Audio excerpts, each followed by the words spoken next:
അസ്സലാമു അലൈക്കും വറഹ്മത്തുള്ളാഹി വബറകാതുഹു. ബഹുമാനികളെ, ഒരു വിശ്വാസിയായ മനുഷ്യൻ ജീവിക്കേണ്ടത് വിശുദ്ധമായ ഖുർആനും മഹാനായ റസൂലുള്ളാഹി സ്വല്ലല്ലാഹു അലൈഹി വസല്ലമ തങ്ങളുടെ തിരുസുന്നത്തും അനുസരിച്ചുകൊണ്ടാണ്.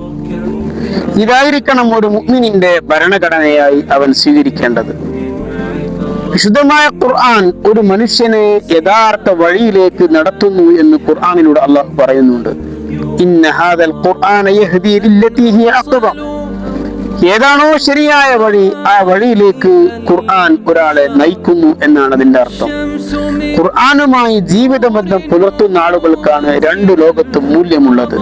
മഹാനായ റസൂലുള്ളാഹി സ്വല്ലല്ലാഹു അലൈഹി വസല്ലമ തങ്ങൾ പറയുന്നുണ്ട്, നിങ്ങളിൽ ഉത്തമർ ഖുർആൻ പഠിച്ചവരും അതിനെ പഠിപ്പിക്കുന്നവരുമാണ്.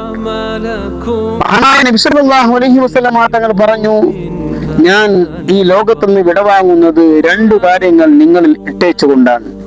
ഒന്നാമത്തേത് കിതാബുല്ലാഹി, അള്ളാഹുവിന്റെ വിശുദ്ധ ഗ്രന്ഥമായ ഖുർആനുമാണ്. രണ്ടാമത്തേത് മുത്തുനബി സ്വല്ലല്ലാഹു അലൈഹി വസല്ലമ തങ്ങളുടെ തിരുസുന്നത്തുമാണ്. ഇവ രണ്ടും നിങ്ങൾ മുറുകെ പിടിക്കുന്ന കാലത്തോളം ഒരിക്കലും നിങ്ങൾ വഴിപിഴക്കുകയില്ല. അതുകൊണ്ട് പ്രിയമുള്ളവരെ, നമ്മുടെ ജീവിതം ഉണ്ടാവേണ്ടത് ഖുർആനും ഹദീസും നബിയുടെ സുന്നത്തും അനുസരിച്ചു കൊണ്ടാണ്. അതിനായി ഈ വിശുദ്ധമായ റമദാനിൽ നമുക്ക് തയ്യാറാവാം. അള്ളാഹു അനുഗ്രഹിക്കട്ടെ. ആമീൻ. അസ്സലാമു അലൈക്കും വറഹ്മത്തുള്ളാഹി വബറകാതുഹു.